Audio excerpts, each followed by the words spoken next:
Welcome to the adequate academy students. आज हम science का आपके सामने पेपर डिस्कस करेंगे। जो आज पेपर हुआ था साइंस का, ये सेट नंबर तीसरा है। तो सेट नंबर 3 बस यही होता है कि क्वेश्चन आगे पीछे होते हैं, इससे आप अनुमान लगा लेना कि आपने कैसे कैसे इसके आंसर टिक करें। तो पहले हम ऑब्जेक्टिव क्वेश्चन में आते हैं। ऑब्जेक्टिव क्वेश्चन में देखेंगे पहले भैया डीकम्पोजिशन रिएक्शन बड़ी इंपॉर्टेंट होती है। इसमें जो डीकम्पोजिशन हो रही है लाइट के कारण, वो कौन सी रिएक्शन है? AgBr वाली। ठीक है, ये NCERT में गिवन है, इसका सी ऑप्शन होगा। सेकंड वाली रिएक्शन में आप देख सकते हो कि जब सोडियम हाइड्रोक्साइड को आप जिंक में डालते हो तो कौन सी रिएक्शन बनेगी, क्या प्रोडक्ट बनता है? Na2ZnO2 प्लस में हाइड्रोजन गैस, क्योंकि जिंक क्या करता है, रिप्लेस कर देता है हाइड्रोजन को। तो इसका जो ऑप्शन होगा आपका बी होगा। फिर हम अगले क्वेश्चन पे आते हैं। इसमें आप देख सकते हो कि ये बड़ी फेमस इक्वेशन है MnO2 वाली। अगर ऑक्सीडेशन रिडक्शन में कोई भी अगर ये क्वेश्चन पूछता है बैलेंसिंग के लिए या जो भी है कि कौन सा ऑक्सीडाइज हो रहा है कौन सा रिड्यूस हो रहा है, तो ये वाली रिएक्शन जरूर पूछता है। तो इसमें आपको पता है कि MnO2 से Mn जा रहा है और HCl से H भी हट रहा है, तो इसका डी ऑप्शन होगा, MnO2 is reduced and the HCl is oxidised. अब इसमें आप देख सकते हो कि फोर्थ क्वेश्चन में कई बच्चों ने ए ऑप्शन लगाया था FeSO4, लेकिन वो ये देखना भूल गए क्योंकि FeSO4 में क्या होता है, .7H2 होता है। लेकिन यहाँ पे आपको पता होगा कि Na2CO3 जब वाटर ऑफ क्रिस्टलाइजेशन से क्रिस्टल बनाता है, ठीक है, वाशिंग सोडा जो होता है आपका, तो Na2CO3.10H2 आपका बनेगा। तो ये आपको पता होना चाहिए। तो कई बच्चों ने गलत करा है, ए ऑप्शन लगाया है, इसका डी ऑप्शन करेक्ट है। पाँचवें वाले में ये बायोलॉजी का, इसका सी ऑप्शन होगा न्यूरोमस्कुलर जंक्शन में। छठे क्वेश्चन में इसका जो होगा आपका बोला गया मेटल और नॉन मेटल कौन सा है जो कि लिक्विड स्टेट में है, और ध्यान रखें यहाँ पे रिस्पेक्टिवली बोला गया है। तो पहले हमेशा जो एग्जांपल आएगा वो किसका आएगा, मेटल का आएगा। तो पहले आप मरकरी देखो, मरकरी किस में है, बी ऑप्शन और सी ऑप्शन में। लेकिन आयोडीन नहीं होता, कौन होता है, ब्रोमीन होता है, नॉन मेटल जो लिक्विड होता है। तो इसका सी ऑप्शन करेक्ट है सिक्स्थ वाले का। ठीक है, तो अब हम 7 क्वेश्चन पे आते हैं। 7 क्वेश्चन में आप देख सकते हैं कि इसके कई सारे क्वेश्चन मिलेंगे आपको। जैसे कि आपने देखा होगा कि अगर कोई मान लो कन्वेक्स लेंस है, अब ये फोकस है ना, और ये आपकी क्या है, कर्वेचर है। तो अगर आप यहाँ पे रखते थे ऑब्जेक्ट को तो इमेज कहाँ बनती थी, उसी दूरी पे बनती थी, लेकिन इन्वर्टेड बनती थी। तो इसका क्या ऑप्शन होगा, सी वाला ऑप्शन होगा इसका। ठीक है, 7th का सी होगा। 8th वाले का क्या होगा कि भैया कार्बन कंपाउंड कैसे बनाता है, कोवेलेंट कंपाउंड बनाता है, तो उसका जो ऑप्शन होगा वो सी होगा। फिर 9th पे आते हैं। 9th क्वेश्चन पे ऑक्साइड और जिंक के जो ऑक्साइड होते हैं, सॉरी एल्यूमिनियम और जिंक के जो ऑक्साइड होते हैं कैसे होते हैं, एम्फोटेरिक होते हैं, Al2O3 और Zn वाले जो होते हैं, ZnO वाले। NCERT में गिवन है, NCERT का ये भी क्वेश्चन है डायरेक्ट। क्रोमोसोम, कई बच्चे ये क्वेश्चन गलत करके आए क्योंकि वो फोर्थ ऑप्शन को अच्छी तरह नहीं समझ पाए। ये फोर्थ ऑप्शन है ना कि विच इज़ इन्वॉल्व, क्रोमोसोम कब इन्वॉल्व होते हैं, जब सेल डिवीजन होता है। जब सेल डिवीजन होने वाला होता है तब जाके DNA क्रोमोसोम में कन्वर्ट होता है। तो कई बच्चों ने फोर्थ ऑप्शन को नेगलेक्ट करा और वो दूसरा ऑप्शन लगा के आगे बी वाला, लेकिन इसका करेक्ट ऑप्शन क्या है, सी वाला। तो ये सी वाला सही होगा 10th वाले का। फिर अगले में आते हैं हम 11th वाले क्वेश्चन में आते हैं। हम 11th वाले क्वेश्चन में आप देख सकते हैं कि जो बच्चे का सेक्स डिसाइड होता है, जब जेंडर डिसाइड होता है तो पिता का अहम रोल होता है। तो बी वाला, तो सेकंड वाला तो ऑप्शन सही है। जैसे ही फर्टिलाइजेशन होती है ओवम में और किस में, स्पर्म में, तो जैसे ही दोनों आपस में फ्यूज़ करते हैं तो उसी टाइम बच्चे का क्या डिसाइड हो जाता है, जेंडर डिसाइड हो जाता है, सेक्स डिसाइड हो जाता है। तो इसमें जो ऑप्शन आएगा वो कैसा आएगा, आपका बी वाला ऑप्शन करेक्ट है इसमें 11th का। अब हम 12th वाला आते हैं। ये भी NCERT का है, पूरा फ्लो चार्ट वाला है। जो वासा डिफरेंस होगी, वासा डिफरेंस वो ह्यूमन रिप्रोडक्टिव में इंक्लूड नहीं होती, तो इसका सी वाला है। 13 वाले का जो हम देख सकते हैं कि 13 वाले में प्लास्मोडियम होता है, प्लास्मोडियम फाल्सिपेरम, जो क्या करता है, एसेक्सुअल रिप्रोडक्शन करता है। मल्टीपल फिजन आपने देखा होगा, NCERT का है। सारे NCERT के क्वेश्चन दिए हुए हैं आपने, देखो कई सारे अंदर ये मल्टीपल ब्रेक हो जाता है सेल में, तो ये भी NCERT का एग्जाम्पल है। डायरेक्ट पूछ लिए। ठीक है, डी वाला इसका ऑप्शन होगा। अब हम 14 वाले क्वेश्चन पे आते हैं। बाईफोकल लेंथ, भैया जब प्रेस बायोपिया होता है आपका, जब प्रेस बायोपिया होता है तो दो लेंस का मिश्रण चलता है, एक तो कनकेव और कन्वेक्स। तो इसका आपका सी वाला ऑप्शन सही है। सीधी रटी रटाई भाषा पूछ ली गई। कई बच्चों ने ये क्वेश्चन भी गलत करा हुआ है, उन्होंने क्या कर दिया कि भैया ये वाला ऑप्शन मार्क कर दिया। जब सोलेनॉइड होता है, आपको याद होगा सोलेनॉइड होता है, तो सोलेनॉइड के अंदर जो मैग्नेटिक फील्ड लाइन होती है कैसी होती है, बिल्कुल स्ट्रेट होती है। तो हर पॉइंट पे मैग्नेटिक फील्ड लाइन कैसी होगी, यूनिफॉर्म होती है। तो इसका ए ऑप्शन करेक्ट है। कई बच्चों ने डी लगाया, कई बच्चों ने बी लगाया। बेसिक चीज़ है एनसीईआरटी की। 16 वाले में क्या होगा, इसका सी वाला ऑप्शन होगा। 16 वाले में क्या होगा कि भैया घास तो है, लेकिन घास को खाने वाला कोई जानवर है क्या? स्नेक घास को नहीं खाता, फ्रॉग भी घास को नहीं खाता और टाइगर भी घास को नहीं खाता। तो पहले तो आ गई ग्रास, ठीक है। सेकेंडरी लेवल पे कोई जानवर है नहीं घास को खाने के लिए, तो यहाँ पे सेकंड ट्रॉफिक लेवल पे मिसिंग है एक ऑर्गेनिज्म, तो इसका क्या होगा, सी वाला ऑप्शन करेक्ट होगा।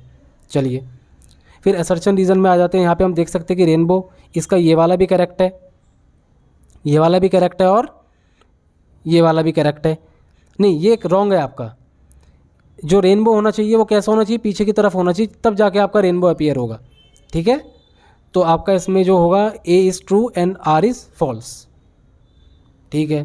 अब 18 वाले में आ सकते हैं। हाइड्रोजन इवॉल्व होती है क्या? ये प्री बोर्ड में क्वेश्चन पूछा गया था। इसमें hydrogen is not involve when the zinc is react with nitric acid, बिल्कुल सही बात है, ठीक है। तो इसका ऑप्शन जो होगा वो ए होगा, क्योंकि नाइट्रिक एसिड उसे हाइड्रोजन को ऑक्सीडाइज कर देती है किसमें, पानी में, ठीक है। अब हम अगले उसमें आते हैं 16 वाले में। एक्यूमुलेशन ऑफ हार्मफुल केमिकल, जैसे जैसे ट्रॉफिक लेवल बढ़ता जाता है ऊपर, मुझे बताओ, जैसे जैसे ट्रॉफिक लेवल ऊपर बढ़ता जाता है तो एक्यूमुलेशन होता रहता है किसका, पेस्टिसाइड का, हार्मफुल सब्सटेंसेस का, है ना। अब वो क्यों बढ़ता है, वो कारण आपको पता है ना, बायोलॉजिकल मैग्नीफिकेशन होता है। बायोलॉजिकल मैग्नीफिकेशन के कारण क्या होता है कि वो एक्यूमुलेट होता रहता है। तो पहला तो सही है, लेकिन सेकंड वाला इसका करेक्ट रीज़न नहीं है, ठीक है। तो पहला भी सही है, दूसरा भी रीज़न सही है कि भैया हम पेस्टिसाइड डालते हैं क्रॉप्स के ऊपर ताकि उस क्रॉप को हम क्या करें, बीमारियों से और कीड़ों से बचा पाएँ, ठीक है। लेकिन रीज़न सही है, लेकिन reason is not the correct explanation of this assertion. So A is true, A and R is true, but R is not the correct explanation of this assertion. अब इस वाले में आते हैं। भैया रेट क्या होती है एक्वेटिक ऑर्गेनिज्म की, फास्टर होती है, बिल्कुल सही बात है। क्या मुझे बताओ, पानी में ऑक्सीजन ज़्यादा डिजॉल्व होता है? नहीं, पानी में जो ऑक्सीजन होता है पार्शियली डिजॉल्व होता है वो, ठीक है। तब ये R क्या है, वो फॉल्स है आपका। 1 is true and reason is false. इस वाले में आते हैं। पेरिफेरल नर्वस सिस्टम क्या होता है, जहाँ पे नर्व्स होती है, क्रेनियल नर्व्स होती है, स्पाइनल नर्व्स होती हैं, ये सारी जो नर्व्स आती हैं वो पेरिफेरल नर्वस सिस्टम के अंदर आती हैं। एनसीईआरटी का क्वेश्चन बड़ा सिंपल क्वेश्चन है, ये भी आपको आना चाहिए था। ह्यूमन ब्रेन कैसे प्रोटेक्टेड रहता है, कि आपको पता है ह्यूमन ब्रेन के बाहर क्या होता है भैया, बोनी बॉक्स होता है जिसे हम क्रेनियम कहते हैं। क्रेनियम के नीचे फिर आपको पता है लेयर्स होती है, मेनिंजेस जिसे हम कहते हैं, 3 लेयर्स होती हैं। उन लेयर्स में फिर क्या होता है, सेरेब्रो स्पाइनल फ्लूइड होता है जो ब्रेन को शॉक से बचाता है, इंजरी से बचाता है। तो ये तीनों आपको मेंशन करने थे। ये भी एनसीईआरटी का क्वेश्चन, एक टॉपिक दिया हुआ है एनसीईआरटी के पेज में, तो आपको आना चाहिए था ये। Name 1 directional movement each in response to the chemical and water in the plant. ये क्या ट्रॉपिक मूवमेंट की बात हो रही है। ट्रॉपिक मूवमेंट में आपको पता है जब केमिकल के थ्रू मूवमेंट होगा तो क्या होगा, केमोट्रोपिज्म होगा, और जो वाटर के थ्रू मूवमेंट होगा तो क्या होगा, हाइड्रोट्रोपिज्म होगा। इसका आपको एग्जाम्पल दे देना था। केमिकल का एग्जाम्पल क्या था, पोलन ग्रेन वाला, और वाटर वाला क्या था, जब भी किसी आप पौधे को पानी के बगल में डाल दो तो रूट उसकी मूव कर जाएंगी। तो ये आपको आना चाहिए, ये भी एनसीईआरटी का सिंपल क्वेश्चन है, एग्जाम्पल इन टेक्स्ट में दिया हुआ है।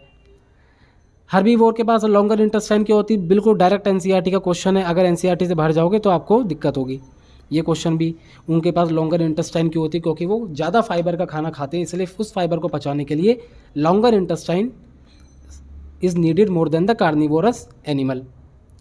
आपको मैंने बताया था पहले ही कि भैया पेप्सिन का क्या रोल होता है, ट्रिप्सिन का क्या रोल होता है, लाइपेस का क्या रोल होता है, इन सब के रोल आपको रट के जाने थे। तो रटे रटाए क्वेश्चन आपको आ गए, इनके बीच में डिफरेंस भी आपको पता होना चाहिए। तो ये सारे बच्चों वाले क्वेश्चन हैं जो कि आपके टिप्स पे होने चाहिए, इसमें तो कोई दिक्कत नहीं आई होगी आपको, ठीक है। भैया मुझे बताओ, जब बेरियम क्लोराइड को जब आप BaCl2+ में ammonium sulphate, aluminium sulphate, Al2 aluminium sulphate, Al SO4 2- होता है, ये 3+ होता है, तो यहाँ पे क्या होगा 2 और SO4 का होल थ्राइस। तो जब इसकी रिएक्शन करोगे तो क्या बनेगा, बेरियम सल्फेट बनेगा और एल्यूमिनियम क्लोराइड बनेगा। तो इसमें डबल डिस्प्लेसमेंट रिएक्शन हो रही है आपकी, है ना, और इसमें एक प्रेसिपिटेट बनेगा। State the type of reaction, कौन सी रिएक्शन है, डबल डिस्प्लेसमेंट, और इसमें एक प्रेसिपिटेट बनता है। अगला क्वेश्चन 24 क्वेश्चन भी आप देख सकते हो कि 24 क्वेश्चन में why the two magnetic field line do not intersect each other, NCERT का इंटेक्स्ट डायरेक्ट छपा छपाया क्वेश्चन है, इसमें तो कुछ ज़्यादा बोलने वाली बात है ही नहीं, डायरेक्ट एनसीईआरटी का क्वेश्चन है। How is a uniform magnetic field line in a given region is represented. जब भी यूनिफॉर्म मैग्नेटिक फील्ड लाइन को रिप्रेजेंट करना होता है तो आपको पता है जो मैग्नेटिक फील्ड लाइन्स बनानी पड़ती हैं आपको, वो कैसी बनानी पड़ती है, पैरेलल बनानी पड़ती हैं। वो ना तो एक जगह से कन्वर्ज होंगी ना एक जगह से दूर दूर भागेंगी। तो आपको ये पता होना चाहिए बेसिक बात कि पैरेलल लाइंस बनानी है, उनके बीच में गैप बिल्कुल सेम हो, तो हर पॉइंट पे आपको पता क्या होगा, हर पॉइंट पे मैग्नेटिक स्ट्रेंथ बराबर होगी। मैग्नेटिक फील्ड लाइन की पैटर्न बताना है, ये भी बड़ा सिंपल क्वेश्चन है एनसीईआरटी का। एक स्ट्रेट कंडक्टिंग वायर है जिसमें करंट फ्लो हो रहा है। द डायरेक्शन अगर ऊपर है तो आपको पता है राइट हैंड थंब रूल से आप क्या बता दोगे, इसमें मैग्नेटिक फील्ड लाइन की डायरेक्शन बता दोगे, ठीक है। अगर करंट नीचे जा रहा है तो मैग्नेटिक फील्ड लाइन की डायरेक्शन तब भी आप लेफ्ट हैंड थंब रूल से बना दोगे, जिसमें इसमें क्या जाएगा बताओ। अगर ऊपर करोगे तो क्या होगा, एंटी क्लॉकवाइज, और यहाँ पे क्या होगा, क्लॉकवाइज। अगले वाले में आते हैं। ये जो क्वेश्चन है आपका लाइट चैप्टर का कन्वेक्स मिरर वाला, बड़ा आसान है ये भी। आपका क्या दिया हुआ है, यू दिया हुआ है, एफ दिया हुआ है, वी निकालना है। बताओ ये कोई क्वेश्चन है क्या। आप मिरर फार्मूला से इस क्वेश्चन का जवाब आराम से कर सकते हो, इतना आसान क्वेश्चन। ये वाला जो क्वेश्चन है मैंने बताया था आपको कि भैया 5 नंबर का तो कम से कम पूछा ही जाता है। अवर इन्वायरमेंट से प्लांट डियर, ये सब फूड चेन के ऊपर जस्टिफाई आ गया। फूड जो चेन होती है, फूड चेन हो गई। ये क्वेश्चन पूरा थ्योरेटिकल है, ये आप एनसीईआरटी में भी पाओगे इस क्वेश्चन को, कि ऑर्गेनिज्म कैसे इम्पैक्ट होता है। फिर आगे 10% एनर्जी जाती है, तो आपको ये पता होना चाहिए 10% एनर्जी ही ट्रांसफ़र हो पाती है आगे, है ना। चलो अच्छा, नीचे इसका आपको पता है कि जो O3 गैस होती है आपकी, ओजोन जो होती है वो क्या होती है, पॉइजनस होती है। ये भी हमने पढ़ा था, ये भी एनसीईआरटी में है। वो कैसे ब्रेक होती है, जब यूवी लाइट होती है तो वो ऑक्सीजन को ब्रेक कर देती है। ऑक्सीजन किस में ब्रेक हो जाता है, नेसेंट ऑक्सीजन में। और फिर वही नेसेंट ऑक्सीजन किसके साथ रिएक्ट करता है, O2 के साथ क्या बना लेता है, O3 बना लेता है। और O3 किसके कारण ब्रेक होती है, जो पता है आपको, पृथ्वी में, पृथ्वी के चारों ओर क्या है, पृथ्वी के चारों ओर ओजोन की लेयर है। उस ओजोन की लेयर जो होती है डिप्लीट हो रही है पर्टिकुलर पोर्शन पे, अंटार्कटिका के ऊपर। तो जो CFC क्लोरोफ्लोरोकार्बन होते हैं वो इसे क्या कर देते हैं, डिप्लीट कर देते हैं। तो इसमें सारे क्वेश्चन का मैंने जवाब दे दिया है आपको कि कौन सा क्या चीज़ रिस्पॉन्सिबल है इसको डिप्लीट करने के लिए। CFC, ओजोन, ये सब है। कौन सा केमिकल लिंक है, क्लोरोफ्लोरोकार्बन, जो कि बैन कर दिया यूनाइटेड नेशंस ने। 28 क्वेश्चन, ये भी स्ट्रेट लाइन वाला है, वही ऊपर वाला है क्वेश्चन, बिल्कुल सिंपल है, ये आपको आना चाहिए। इसके बाद ये क्या आ गया, ये हाइपरमेट्रोपिया वाला क्वेश्चन है कि इसमें कन्वेक्स लेंस लगाएंगे तो आपकी इसमें विजन करेक्ट हो जाएगी। 2 कॉजेज़ क्या भैया, बूढ़ी एज के साथ भी हो जाता है, जब इस कॉन्ट्रैक्ट ज़्यादा करने लग जाते हैं आपकी जो मसल्स होती है सिलेरी, वो क्या इसके कारण आपका जो पावर अकोमोडेशन है वो क्या होती है, वो डिफेक्टेड हो जाती है। तो ये भी सिंपल क्वेश्चन है, ज़्यादा मुझे कुछ इसमें लगा नहीं। आपको डायग्राम बनाना था कन्वेक्स लेंस का करेक्शन वाला, ये भी आता है आपको। 30 वाला रिफ्लेक्स एक्शन आपको पता है, रिफ्लेक्स एक्शन पूरा पता है कि भैया सेंसरी मोटर से आपको फिर जो रिसेप्टर होते हैं, रिसेप्टर कन्वर्ट करते हैं उस केमिकल रिएक्शन को इम्पल्स में, इम्पल्स जाता है फिर सेंसरी न्यूरॉन से सेंट्रल नर्वस सिस्टम तक, फिर वो वापस आता है, रिएक्शन करता है। तो पूरा का पूरा ये वही है,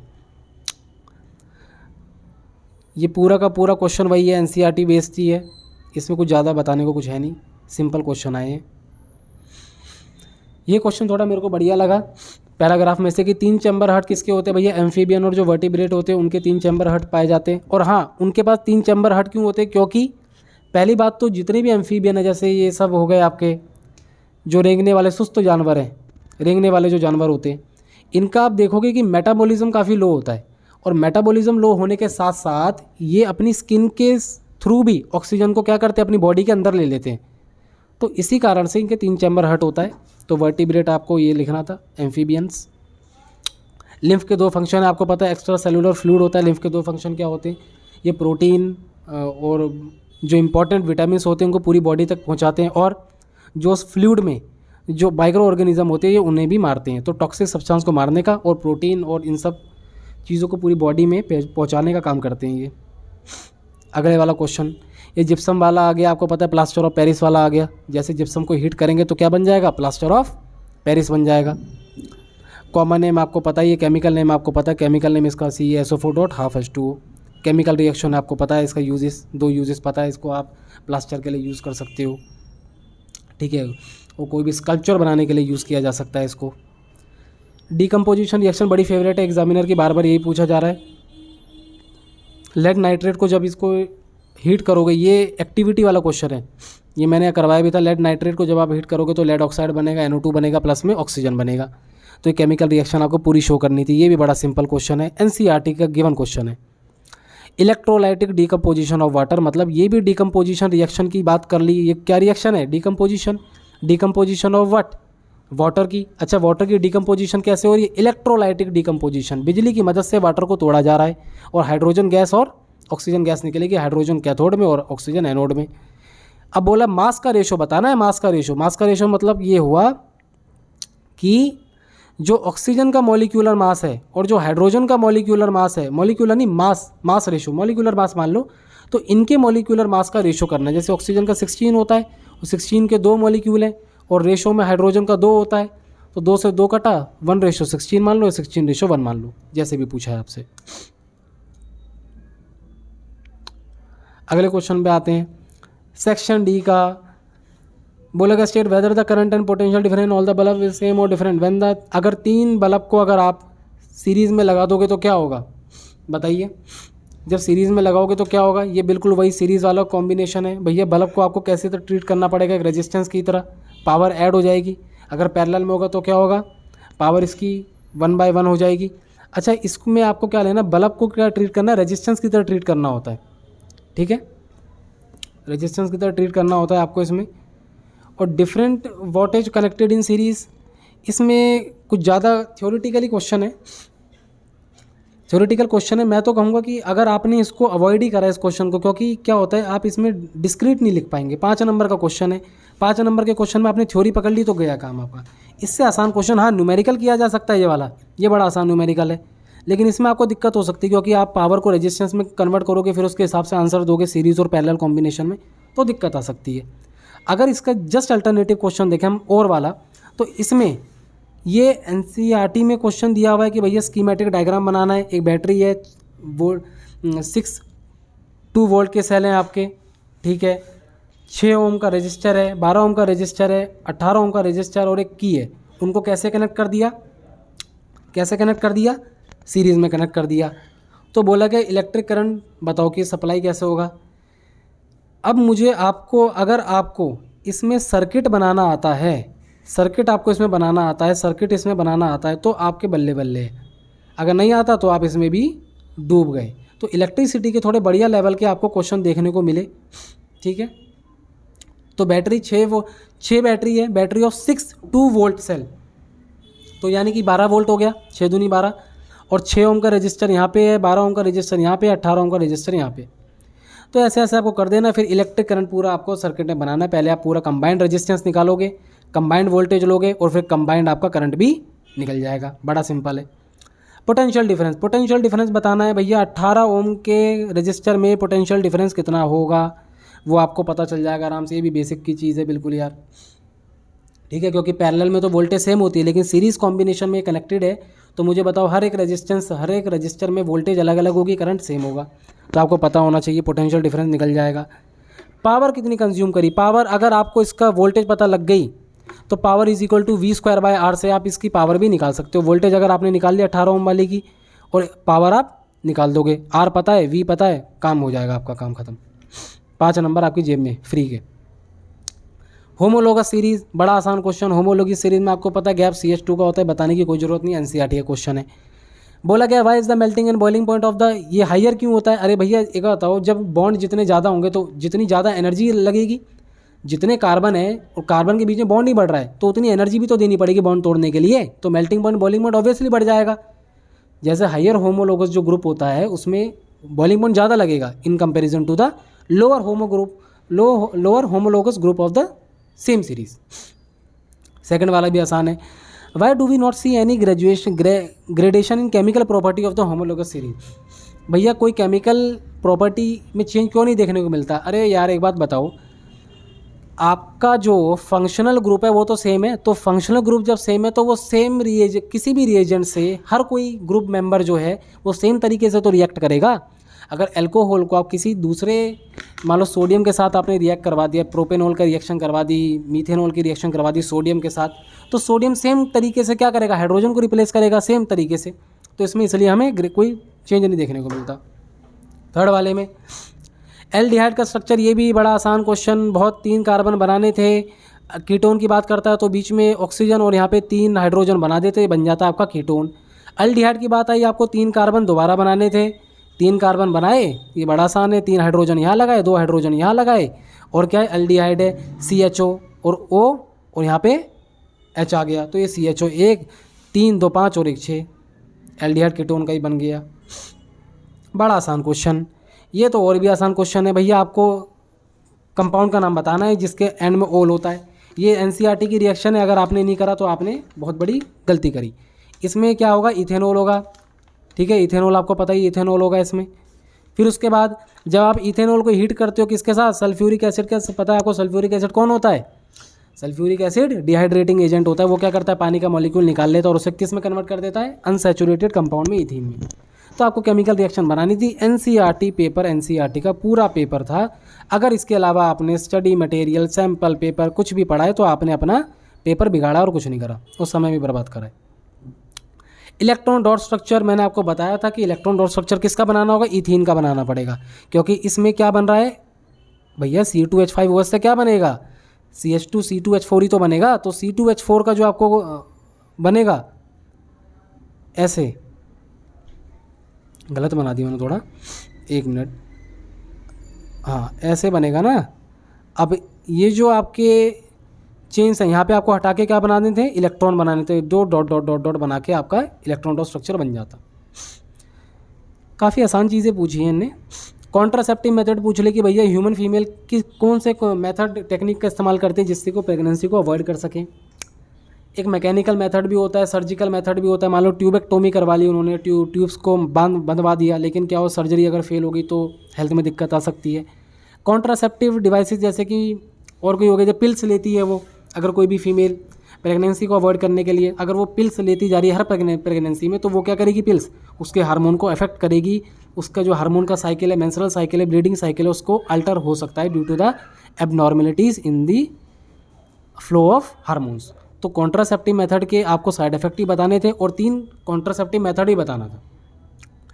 क्या होगा अगर ह्यूमन फीमेल फर्टिलाइज हो जाए, किसके साथ, स्पर्म के साथ होगा ओबियसली, तो क्या बनेगा, जाइगोट बन जाएगा, और जाइगोट क्या बन जाएगा, फिर बाद में बेबी बन जाएगा। अगर एक फर्टिलाइज नहीं हुआ, तो एक कहाँ आएगा बताओ, यूट्रस की लाइनिंग में अटैक करके, सीधा अटैक तो नहीं करेगा, सीधा अंदर धसेगा। जैसे ही वो कॉन्टैक्ट में आएगा यूट्राइन की लाइनिंग में, वो क्या करेगा, ब्लीडिंग स्टार्ट कर देगा। तो ये भी बिल्कुल बेसिक क्वेश्चन, बड़े बच्चों वाले क्वेश्चन पूछ रही हैं। NCERT का क्वेश्चन ये भी है। राइजोपस आपको पता ही है, राइजोपस हमने पढ़ा था। NCERT का डायग्राम अगर आपको आता है तो आपकी फिर से बल्ले बल्ले हो गई, नहीं तो आप मज़े करो। राइजोपस था, ये राइजोपस आपको बनाना आता है, ठीक है। ये क्या होता है, ये जो मैंने आपको बताया था, हाइफी और फिलामेंट जो होते हैं नॉन रिप्रोडक्टिव पार्ट होते हैं, और जो स्पोरेंजियम होते हैं ये आपके, ये क्या होते हैं, रिप्रोडक्टिव पार्ट होते हैं। इसमें से क्या निकलते हैं, स्पोर से निकलते हैं, डॉट डॉट डॉट निकलते हैं। ये ब्रेड पे होते हैं, ब्रेड मोल्ड भी बोलते हैं इसे।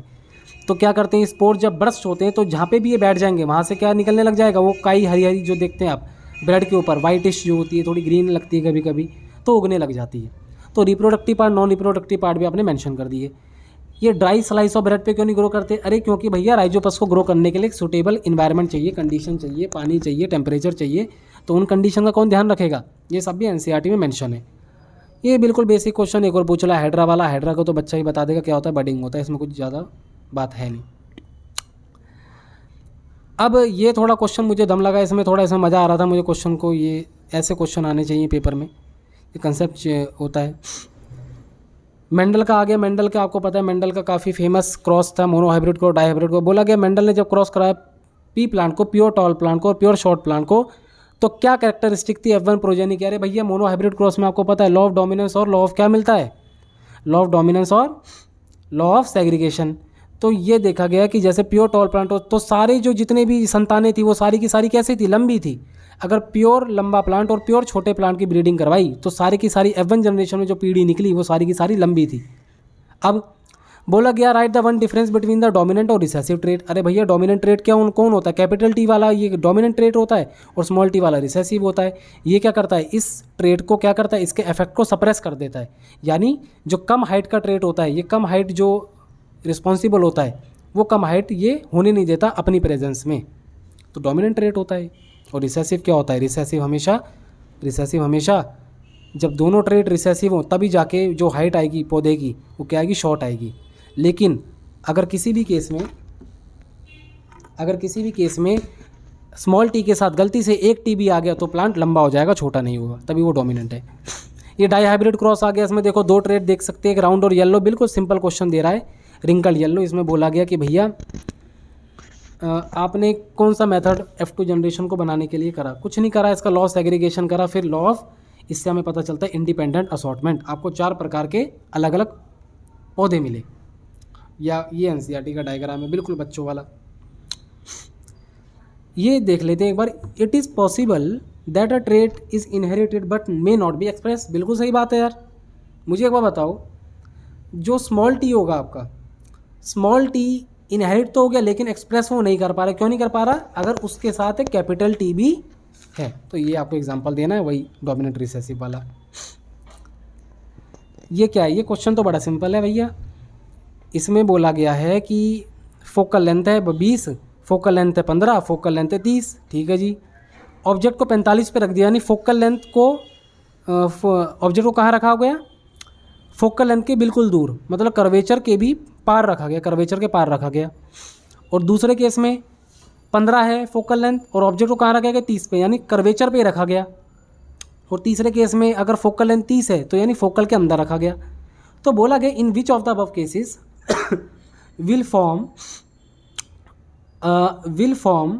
अ डिमिनिश्ड इमेज। डिमिनिश इमेज कहाँ पे बनेगी, आपने सारे मिरर के कंसेप्ट आपने पढ़े हुए थे, सारे रे डायग्राम आपने बनाए हुए हैं। तो जैसे आप दूर ले जाते जाओगे तो वो डिमिनिश बनेगी। तो पहला वाला केस होगा मेरे हिसाब से, अगर आप रे डायग्राम अगर आपको पता है तो। ठीक है जी। अब list the 2 property of the image. 2 property बतानी है। 2 प्रॉपर्टी भैया वर्चुअल और इन्वर्टेड होगी, बस बात खत्म। इसमें क्या है, थर्ड वाला, what is the nature and size of the image. इसकी भी इमेज और नेचर बताना, कुछ क्वेश्चन है नहीं इसमें, फालतू का है। ये भी आपको आता ही होगा, अगर आपने ये वाले कर लिए तो ये वाले भी कर लोगे। Boring question. ये फिर फॉर्मूले वाला क्वेश्चन पूछ लिया। ऑब्जेक्ट यू दे दिया है और फोकल लेंथ दे दिए, पोजीशन बताओ। ऐसे क्वेश्चन दे रहे हैं यार, फिजिक्स के हद है। बच्चा इतने प्रैक्टिस करके जा रहा हो, क्वेश्चन ऐसे दे मिल रहे। ये क्या है, ये वही है, इलेक्ट्रोलाइटिक रिडक्शन वाला है। कैथोड में, एनोड में हम क्या डालते थे, एनोड में आपका इम्प्योर कॉपर होता था और कैथोड में क्या होता था, प्योर स्ट्रिप ऑफ कॉपर। बस हो गया। सॉल्यूशन कौन सा लेते थे, कॉपर सल्फेट का लेते थे, बस बात खत्म। ये क्या बात हुई। चलो भाई, copper get refined when electric current pass through the electrolytic cell. हाँ पता है तो हमें। इसमें क्या बोला गया, when 2 beaker A and B containing copper sulfate solution, when you observe after 2 hours, if you dip the strip of zinc in beaker A and strip of silver, हाँ तो सिल्वर वो डिस्प्लेस नहीं हो पाएगा ना। एक में जिंक रखा है, जो सिल्वर है वो कॉपर को डिस्प्लेस नहीं कर पाएगा क्योंकि वो रिएक्टिविटी सीरीज में नीचे लाई करता है। बड़ा बेसिक क्वेश्चन, बिल्कुल बकवास क्वेश्चन। यदि ये वीडियो आपके लिए हेल्पफुल है तो शेयर और सब्सक्राइब करें, लाइक करना ना भूलें। थैंक यू, मिलते हैं नेक्स्ट वीडियो में। Okay bye. Thank you.